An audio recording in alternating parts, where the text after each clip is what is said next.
on my most recent project, got this mystery black box here, a Ward's 809.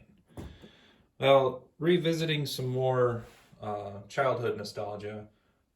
Used to have, back when I was in elementary school, a lot of films were still showed to us on reel-to-reel projectors, and I thought it'd be kind of fun to get one to play around with. So this one here is a Ward's, which is Montgomery Ward. And the model here is, it's an 809 Duo 8. So we've got, it can do Super 8 or 8 millimeter.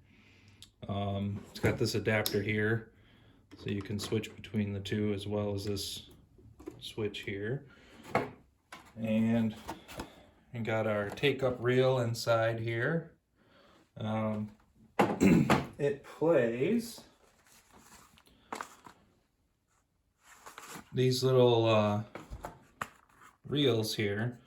Now this one is a Super 8 reel. The easiest way I found to tell is it's got a much bigger hole in it. I got this other one here that's standard 8, and it's got a smaller hole in it. So I don't know much about projectors. This is kind of my first time playing with one.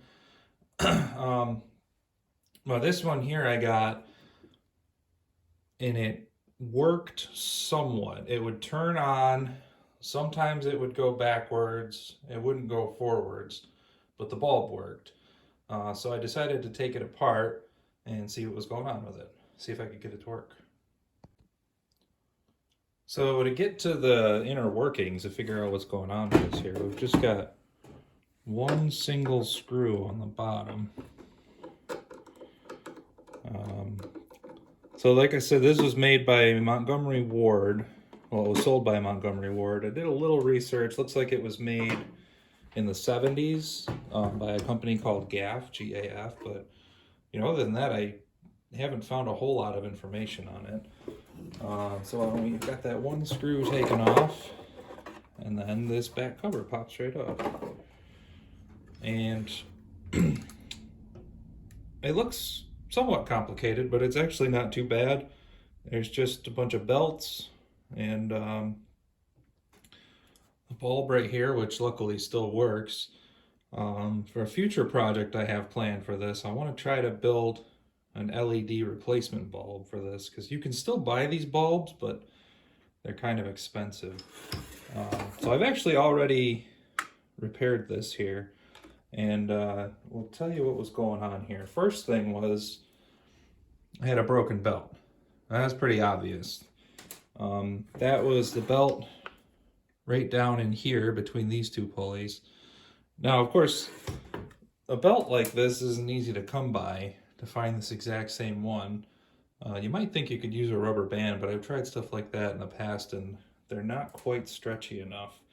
What I actually ended up doing is putting a few CD-ROM belts. I picked up a package of some random replacement belts for either CD-ROMs or floppy drives or that kind of thing. So I stuck one on there because they're much narrower than the original belt. That didn't quite do it. It was slipping. I put two on. It was still slipping. But with three, it actually works pretty well. Yeah, I can spin this fan and it makes both of these pulleys go. So that was the first obvious problem. The second problem I had was with these two things here.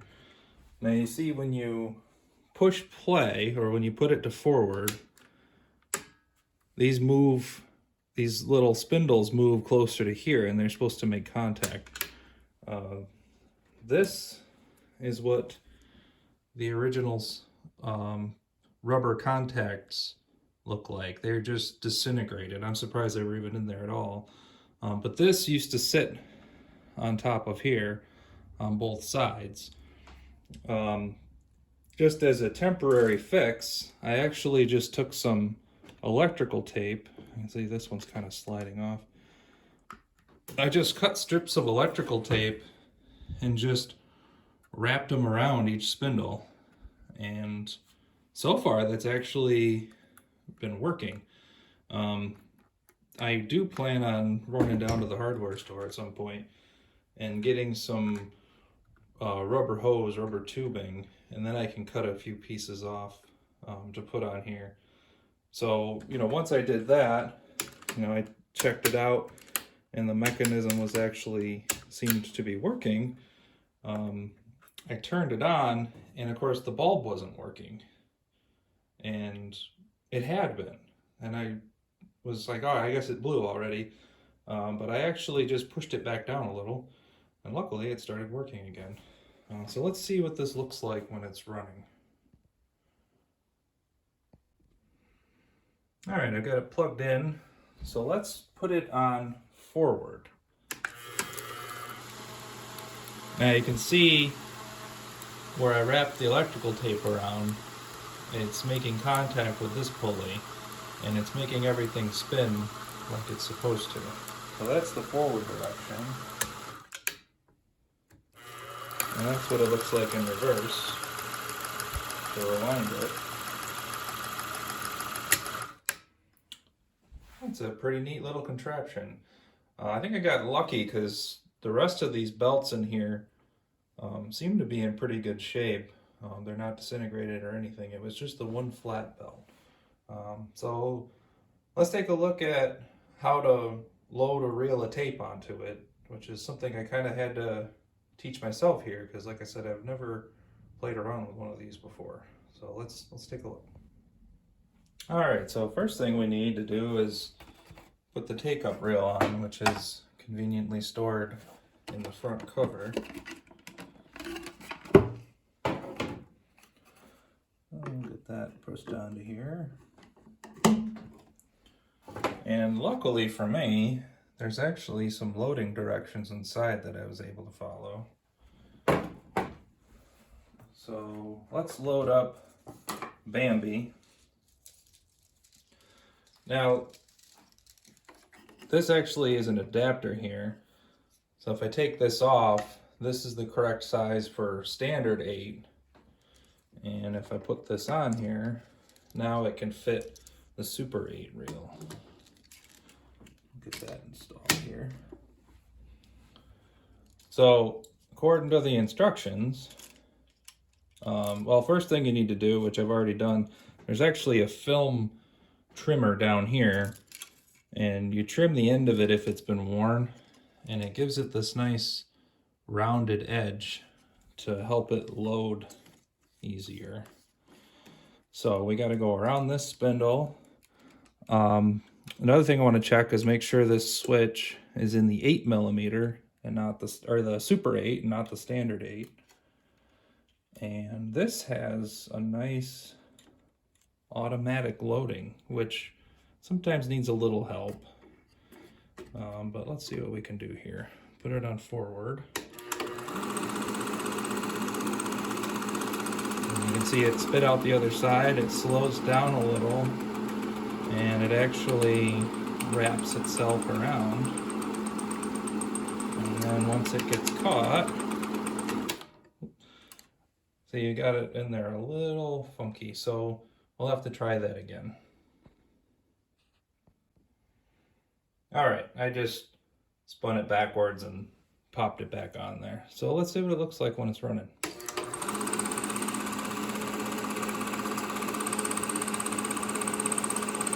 there we go. Now I just need to wait for it to get dark so you can actually see if it works and puts an image on the wall. It's much too bright during the day here right now. I don't really have a dark room in my house, so we'll try that. Alright, so to stop it, just turn it off, and then we can rewind it by just doing this here.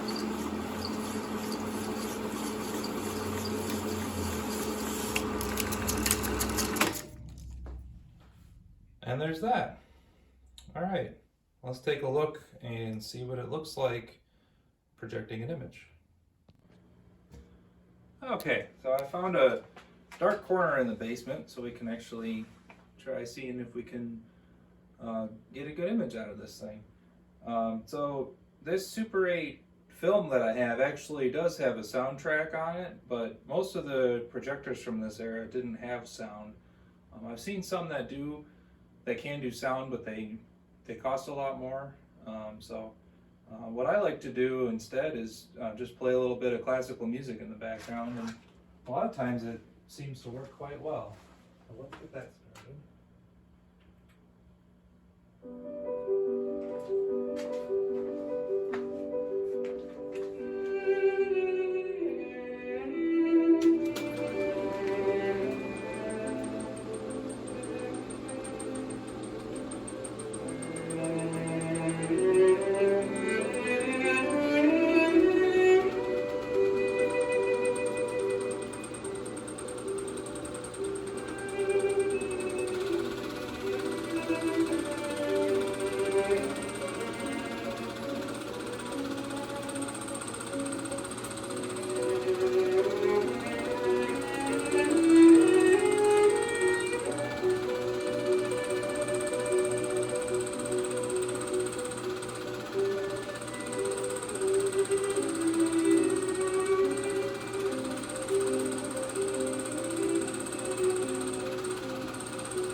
Well, that worked pretty well. It was real slow to get started there. I think that's the electrical tape slipping. So once I get some rubber hose or some rubber grommets of some kind to replace those, I think that'll work better. And then as you'll notice partway through, the frame started slipping down. There is a framer adjustment here, and then I did turn it back up so that it was actually back in frame again. The picture in person is actually really great. That flickering and flashing you get is just from my camera. The video camera I'm using doesn't sync up well with the frame rate of this projector, but I'm just surprised that this projector from the 70s and the film is probably from around the same time. It still looks really great. I'm excited to get some more old reels and just kind of have some movie nights with them. It's really a lot of fun. But thanks for watching, and take care.